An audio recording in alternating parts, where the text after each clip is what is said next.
Welcome all you wiretappers out there. I have a special guest today on the Zoom, and you might see the audio is a little bit different, but you're growing used to that after this COVID thing. He's an author. He's written 3 books. One of them we're going to talk about mostly. It's a really unknown, untapped subject of connections and relationship with organized crime in the United States, and that's the title of that is The Mafia and the Gays. He's also written Railroaded, the homophobic prosecution of Brandon Woodruff, and Queer Joints, Wise Guys, and G-Men. So sounds like 2 out of 3 books are about the mob and gay clubs primarily, because that's where mob guys would have interacted with gay men, I would imagine. And we had our own clubs here in Kansas City that were primarily frequented by gay men, and the mob had a little piece of it. Nick Savella, through other intermediaries, was getting a little piece of the action. In particular, one of them was a bookie, so we had some action going there. In a club late at night, this one in particular was like no man's land. There was a jewel box, which was mainly for transvestites that performed, were singers and dancers, and they had a really great floor show. And then right next door was one called the Colony, and it was the guy that owned it was a bookie, and of course the mob was making money off of that, and they made all kinds of connections in and around both these joints, because they were kind of places that a lot of your professional criminals would go also. There was a hangout where you could make those connections, and the Colony always said that was like no man's land after about midnight, because it was a scary, dangerous place to be. And there was off-duty policemen. There were, and some of them were a little bit edgy, I'll tell you right now. And they were protected. The vice unit was a hands-off deal in Kansas City. I noticed as a young policeman, even by then, policemen drank for free in there, which is pretty typical of a mob joint. If you want a free drink, just go to a mob joint if you're a copper.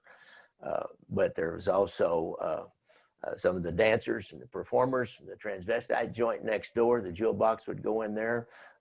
Suburbanites would come in and have their little night out of slumming, and they would go see the transvestite shows, and so they could go back and brag to their friends how they went over and saw this show and what great performers they saw that night. And then they would go, if they stayed up late, they would go next door to the Colony after the jewel box closed down. And again, it was wild. Drug dealers, pimps, prostitutes, policemen,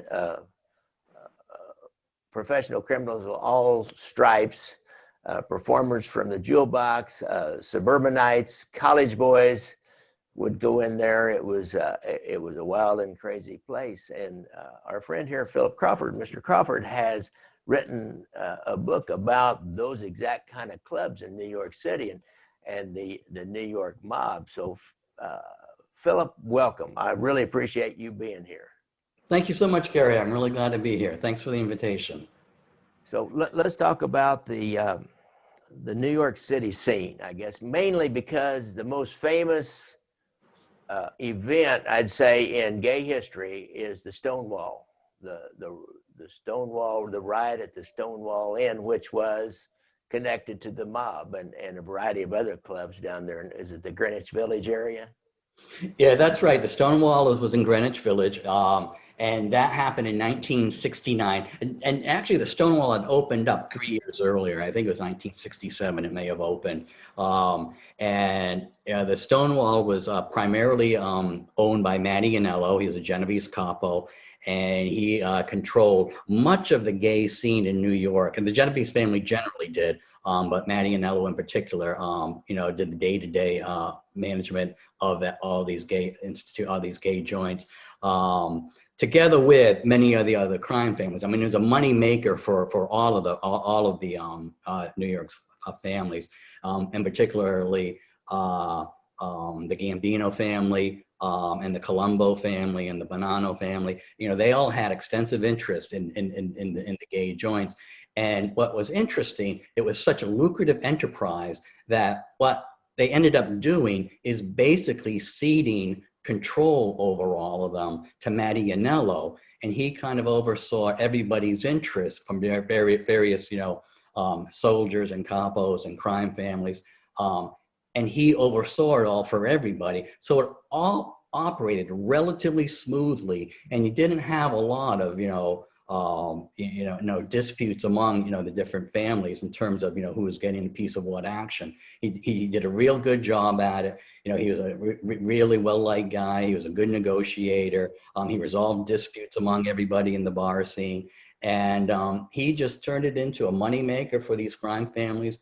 He got into it in 1945, and, he wasn't prosecuted for any of it until 1985.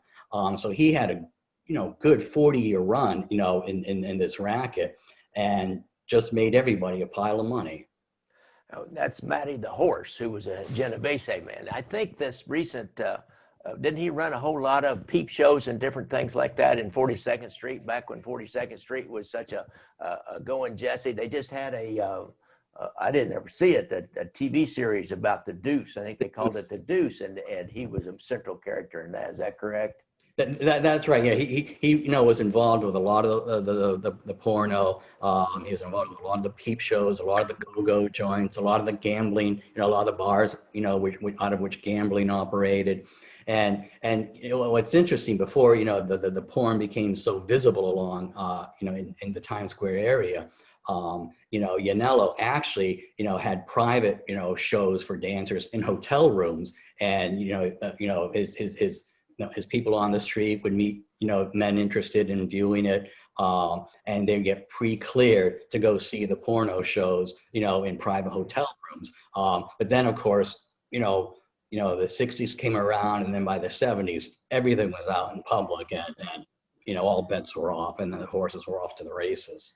Really, these mob guys, anywhere there's addiction involved, particularly, so in this case would be sex addiction, and anywhere there's like this gray area where it's not like it's a murder or a robbery or a rape or anything like this gray area of crime, and people that at that point in time in the 40s, 50s, 60s, gay men especially were in this gray area. I can remember when I was a young policeman, Vice Unit used to go to the Union Station, which was kind of largely abandoned at that time, to the bathroom, because a lot of gay men went down there, and their object was to get somebody to give them some kind of a sex act, and say they wanted to do that, and then they would arrest them, and they'd haul in 4 or 5 gay men. So it was this kind of sub rosa gray area lifestyle, and boy, the mob always likes to get into those, because you find people you can manipulate, you can find people you can control, because you've got something on them. So I'm sure that was part of the thing. They like their tentacles into that area. It's like me working for the intelligence unit. I like to have an informant in all those different subcultures, so I can at least find out if something happened. I could find out something, find out who was who. The mob, they want to have people in all those different subcultures in a gray area that they can go to and find out who was making money and who was doing this and who was doing that. So I'm sure that was a big reason why the mob wanted to be in that culture. Plus, they were making money out of those joints too. Well, that was the interesting thing, because being gay, the sex act itself was illegal. And for example, in New York in 1923, the New York State Legislature passed a law that made it illegal to even solicit gay sex. The statute was, what was it called? It was called, it was a law against, quote, degenerate, disorderly conduct. So when you had something that was illegal, and even the solicitation was illegal, and even the congregation of these folks was illegal, and you could get them for, they would often be picked up for loitering for the purpose of soliciting a lewd act or something. The mafia actually provided gay men and lesbians with kind of a protected zone. Because they had the political muscle, through the corruption of public officials. They had the financial muscle, through the bribery of liquor inspectors and police officers, that they could actually provide gay men a safe space where they could congregate, where they could meet, and they'd be relatively unharassed. It still happened. There were still raids. Undercover cops would go into these joints, and entrap some guy on a solicitation charge, and then the solicitation charge, would result in the closure of the place under the liquor authority laws as a disorderly premise.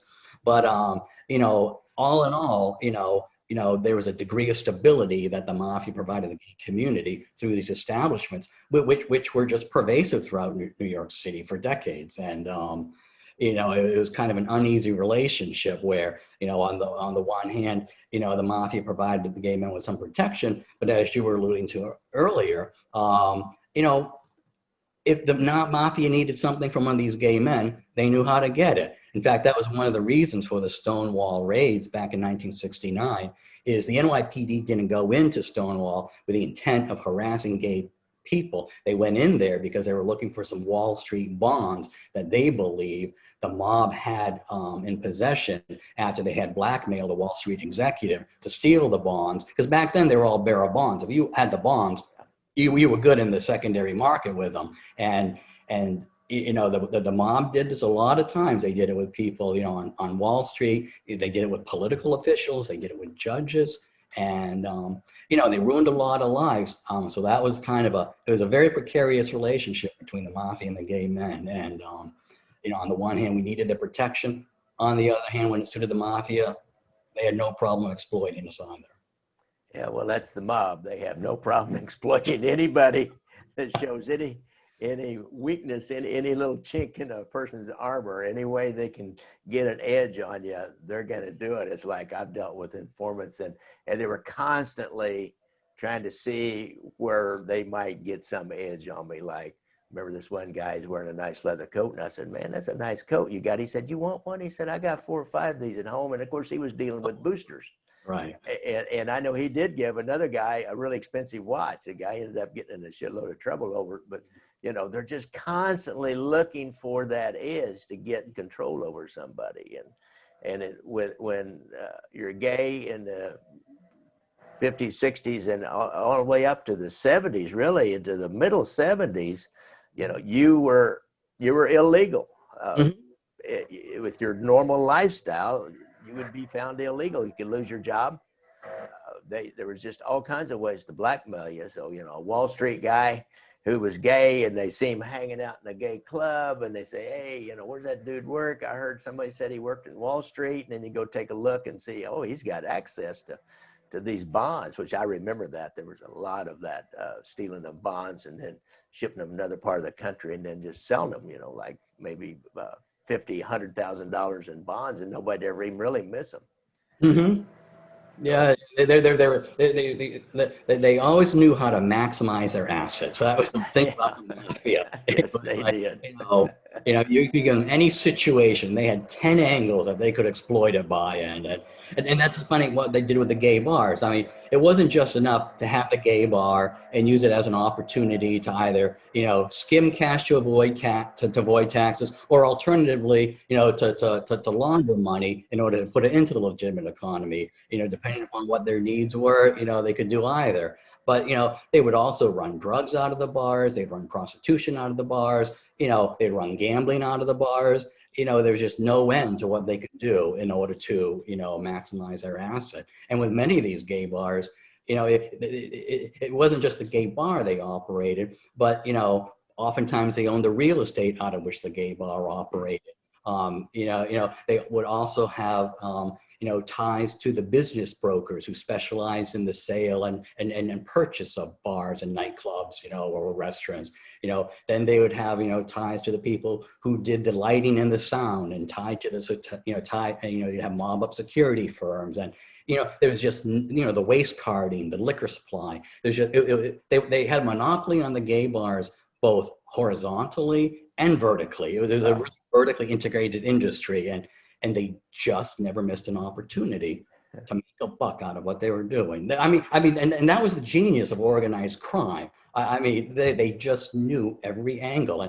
And what's particularly interesting about the Genovese family is when they would finance bars, whether they're gay or straight, they would have private loan companies that were mobbed up, and oftentimes that cash came from their coin op vendors, and they had this pool of cash, and they would just, and because at the time, most banks would not lend to bars and restaurants because with a liquor license, it was that was a primary asset for the establishment. And if you lost a liquor license, you lost your ability to repay the bank. So a lot of banks just wouldn't touch bars, but the mob would, and if you defaulted on the loan, they wouldn't bust your kneecap.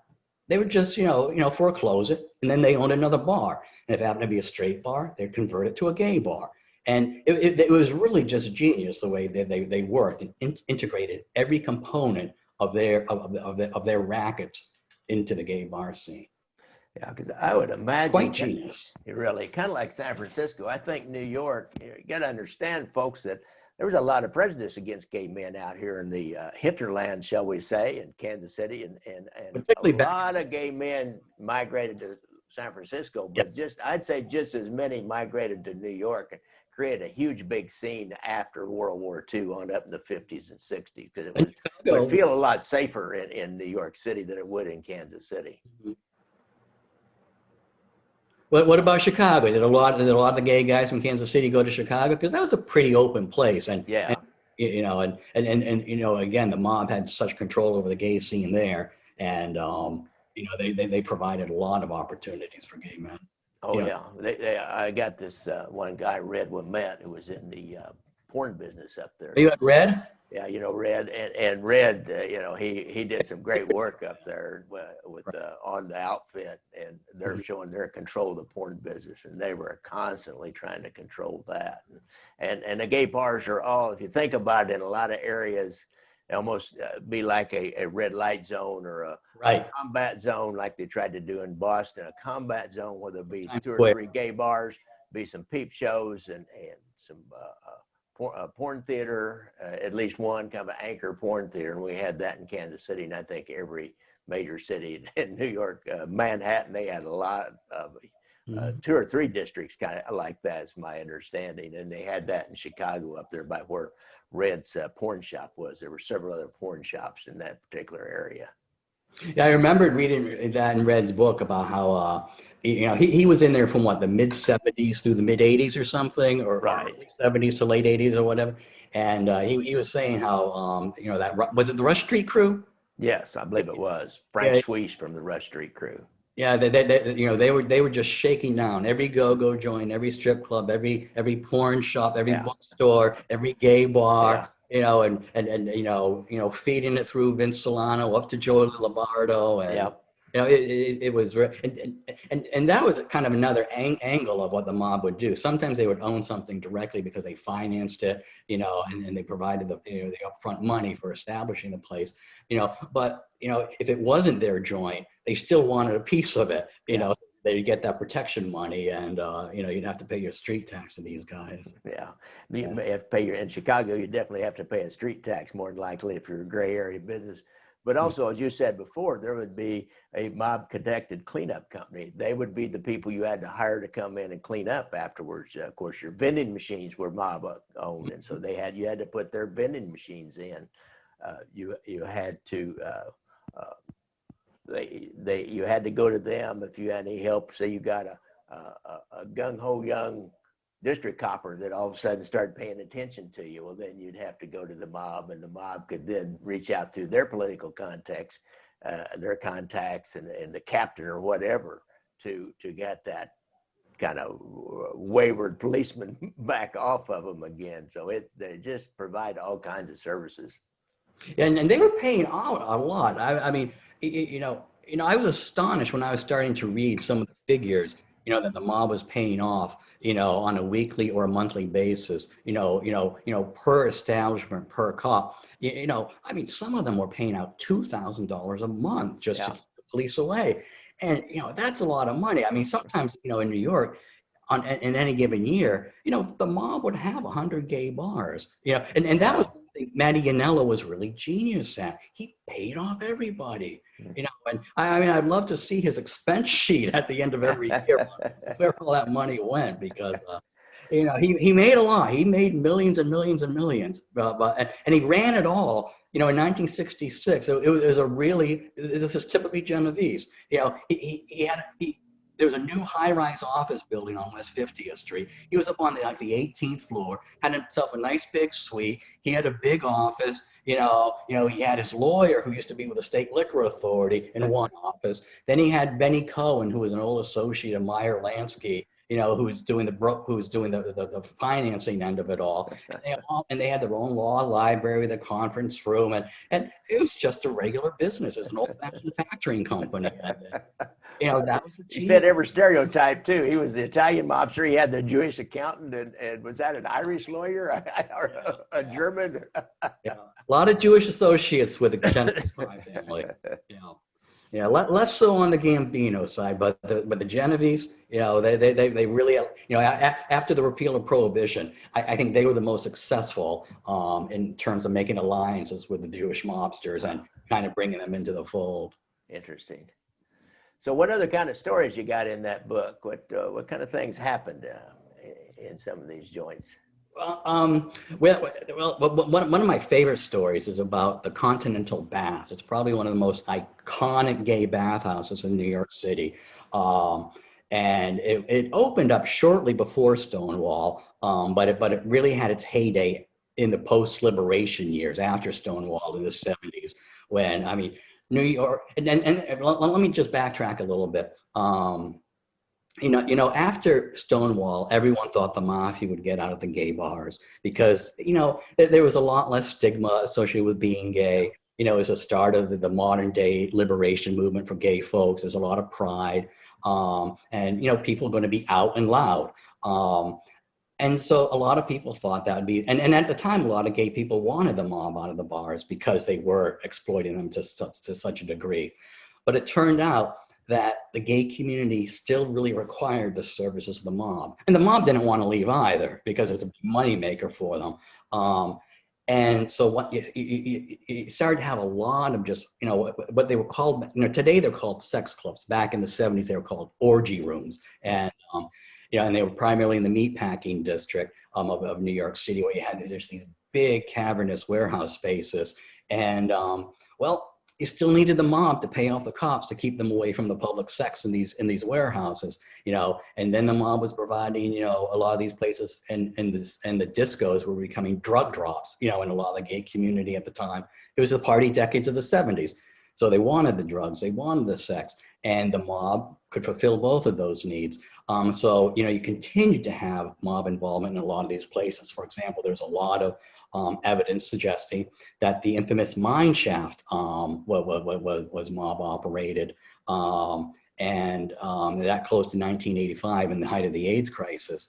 So the mob never really went away. And even when Miniacci was indicted in 1985 and convicted for his role in skimming from some of these gay establishments, they were still pervasive.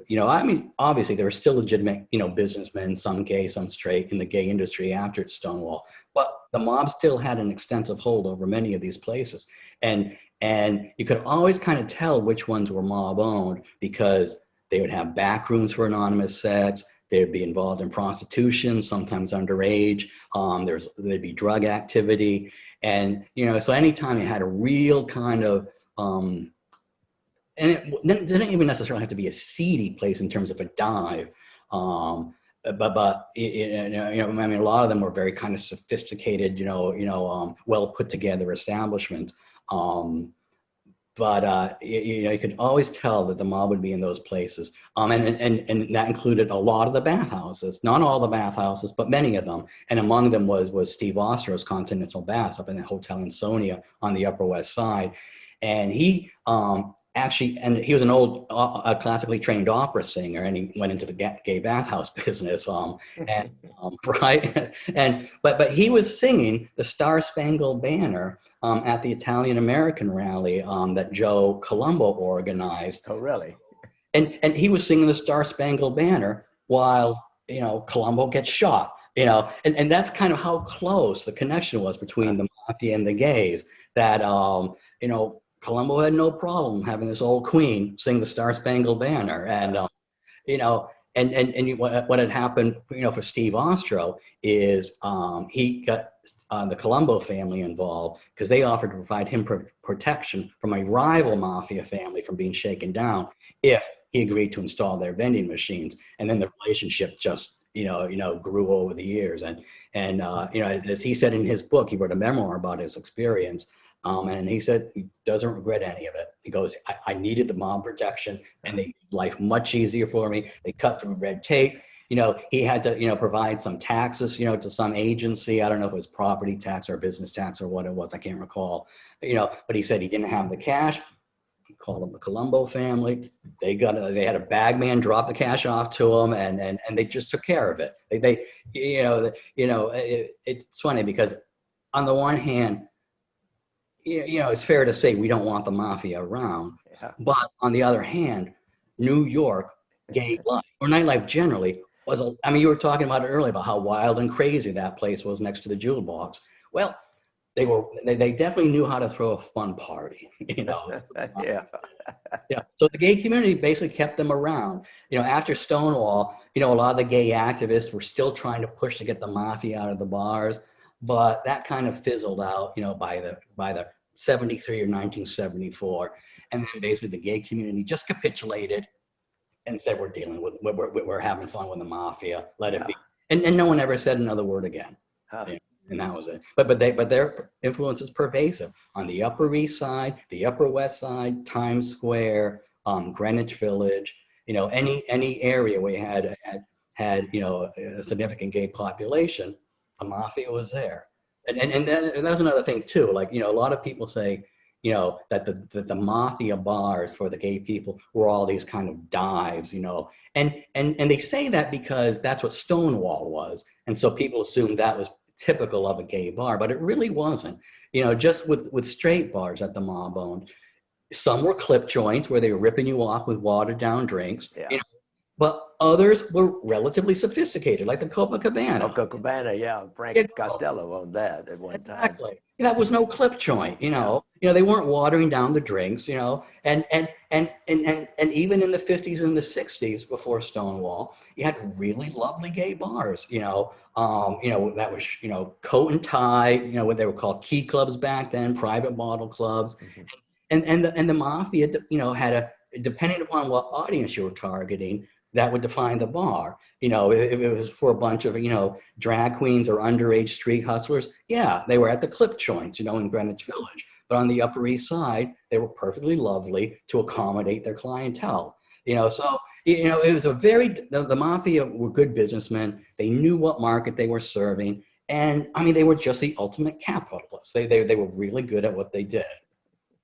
Yeah, I've told guys this before. I've said this on the podcast, but there's a lot of these guys, if they had just taken that knowledge of their brains, their charisma, their organizational abilities, and just put it into a legitimate business, they could have been successful that way too. But as I asked one guy about that, and he said, but he said that's no fun. This is more fun here. So.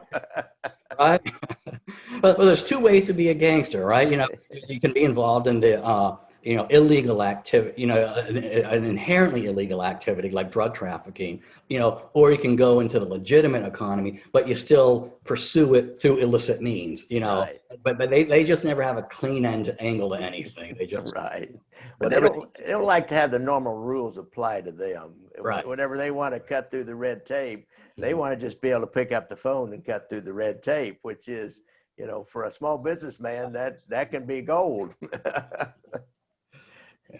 If you ever dealt with a recalcitrant civil clerk, then what be able to go right over their head and talk to their boss and get something done that they should have done first right off the bat.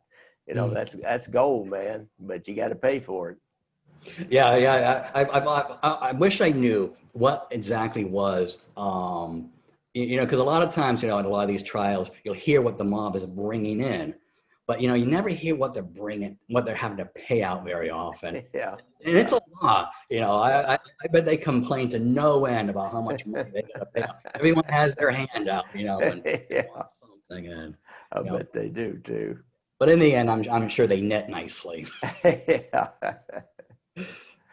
All right. Well, Phillip, this has been great, folks. Got any other stories that you want to impart to the folks out of this book before we wind this down? Uh, no. But I want to say one thing about the book. It's meticulously detailed. Every I is dotted, every T is crossed. And I think that's the one thing that I really found fascinating about organized crime is just how much of a business it was for them, and how in a way, Matty Ganello and the Genovese family was just typical of what they were all about. It was all about money, and it was all run pursuant to a very corporate structure, with accountants and lawyers, and financiers, and just how almost unexciting the operation was, and I had to say, I started doing the research for the book in 2009, and I just went through, probably about 100 Freedom of Information Act requests with the FBI, and then I must have looked at 10,000 real estate documents and trying to go through the corporate structure, of everything, and doing requests with the Secretary of State for New York, and just to tie it all together. And I was just amazed at how many fronts were involved, and just how sophisticated, like Karl Moskowitz, who's a relatively unheard of name, in organized crime, but how central he was to the Anello organization. And he got indicted. He in 1985 and was convicted. And he was a former state liquor authority guy. And I was just amazed at how central just that boring legal role was that he had. And that's an interesting thing about the lawyers too, is how prevalent they were in enabling the mob schemes, in terms of the gay bars, particularly when it was illegal for, a bar to have gay people, or for gay people to get a liquor license. But, just a quick additional aside, Louis Lefkowitz, he was a state attorney general in New York from 1957 to I think 1978. He was there for 20 years. He was the longest serving attorney general. He got his start actually by being a liquor lawyer, a private lawyer in the liquor business for the mafia, and he handled a lot of their business. And in fact, his partner Hyman, what was his last name? Hyman Siegel, I believe it was. I stand corrected, maybe. Ended up getting convicted for bribing the liquor authority after Lefkowitz already became attorney general. But that was just how pervasive the mob's influence was, that they had it tied to the attorney general for 20 years. I think the thing I still underappreciate about organized crime is the extent to which it really was the fourth branch of government, in these cities. I mean, they had a seat at the table on everything, including the liquor industry. And in every major city, including Kansas City, we pride ourselves, we think we're kind of clean here comparative to Chicago and New York, and we might be, but when you start looking under the surface, and all the way up till the 70s, really, when I first went in the organized crime unit, it was just changing. There were still a couple of judges over there in the Jackson County Courthouse, or criminal judges that were out of that 30s and 40s mob connecting political organization, and so there were the head of liquor control in Kansas City up until the middle 70s was a guy that owned a cleanup company, and bars that didn't want to have any trouble, they went to him, and he was, when mob guys were seen in and around and with him, nobody ever made a case on it, but he was connected. And it was like that in every major city, and it was really, the mafia out of the 30s and 40s was more part of society than we think of it should be today. But they were part of it. They were part of the political organizations. They got out the vote. They were the guys that you went to if you wanted the vote to go a certain way in the city. Then they had political contacts in several different precincts, and they'll have one or two that they own.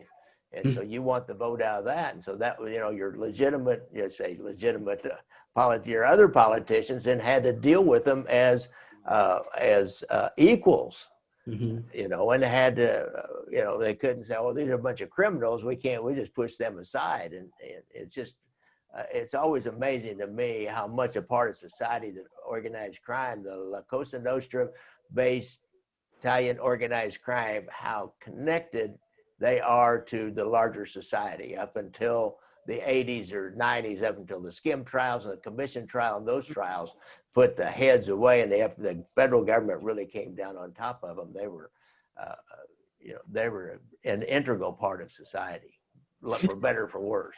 Yeah, and some of them, I mean, like there's this one guy who was big in the gay bar scene, Alfred Miniacci. He was a coin op vendor, and he got his start by selling not jukeboxes, slot machines to Frank Costello, and they became tight all the way up until the end, when the attempted hit on Costello in 1957, and Miniacci got out of the coin op business in 1969. He sold his businesses for $6 million in 1969 to what was it? ARA, to ARA. It was a publicly traded on the New York Stock Exchange. Oh yeah, Airmark, yeah. Yeah, exactly. Yeah.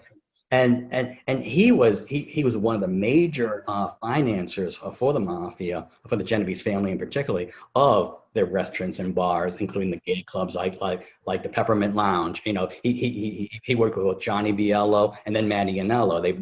They both own. Matty took over the Peppermint Lounge after Salerno had Biello whacked. I think it was 1967, and then Iannello took over the Peppermint Lounge. But Miniacci was one of the key financiers of all of these establishments, in addition to providing the vending machines and everything and the coin ops. And but the thing that struck me about him is he was such in Costello's image, in the sense that business suit, proper gentleman. You know, he started Boys Town of Italy, did a lot of charity work, was big on the social scene, you know, and he presented the image of being a legitimate businessman. You know, he just happened to be registered to the Genovese crime family. Really? and just a really, really well-liked guy. And he was kind of, I mean, never spent a day in jail, never got indicted for anything, investigated forever, you know, but he was the model for Frank Costello. I mean, this is how the Genovese crime family does it best. You know, just legitimate businessmen. Everything's on paper. You know, they're huge in the loan sharking industry through private finance companies, you know, through which, you know, their cash was laundered. But it was all legitimate in this, and not all, I shouldn't say that, but to the extent, you know, they made sure they lent to companies because the company was exempt from the usury laws. You know, and you know, we didn't pay back, you just foreclosed. You know, we didn't break the kneecaps. You know, so there wasn't a lot of reason for law enforcement to come down hard on these guys. Yeah. You know, because they tried to avoid the messiness that gets the bloody headlines. You know, Yeah, they do. Boring office men. You know, Yeah. and so it may not make an exciting movie. Really. All right, Phillip Crawford, I appreciate it. Book is The Mafia and the Gays. He has two others: Railroaded, The Homophobic Prosecution of Brandon Woodruff, and Queer Joints, Wise Guys, and G-Men. That sounds intriguing. He has a website, Phillip Crawford Jr., all one word, Phillip Crawford Jr. .wordpress.com. And he's on Goodreads, and those books are on Amazon too, if you want to find out more about his work. And these want to buy that book, why, it sounds like a pretty good one. I'm sorry, I have to apologize, I didn't get it before we did this. It's kind of came up pretty fast, but it sounds intriguing. All right, I really appreciate it, Gary. It was nice to meet you. All right, nice to meet you. All right, Thank you. take care, man. Bye. Okay, well.